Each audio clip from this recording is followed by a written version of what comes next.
And number one, like in the tap water, there's all these estrogenic chemicals because they don't carbon filter it all. They say it's too expensive. So you're ingesting all these estrogenic chemicals, from PCBs to another woman's birth control pills, all these preservatives to the BPA, the phthalates from the plastic, etc. So you're estrogen overloaded from the tap water. You're estrogen overloaded from all the preservatives in your personal care products, in detergents, in your laundry soap, etc., in your shampoos, in your soaps, etc.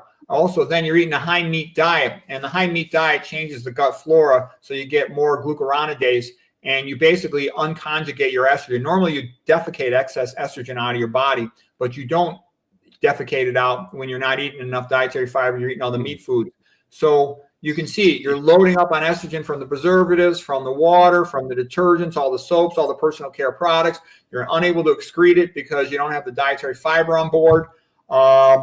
You can see it's adding up quite a bit. They add aluminum to the water, a metalloestrogen. It's added to the water as a clarifying agent. Okay, great. So all these things are contributing. High estrogen levels are characteristic of a pregnant woman, which prevents her from ovulating. So it's another way that it's lowering fertility, as well as, the F- in the water is bad for fertility. The aluminum is bad for fertility. And then we talked about the stuff in the food.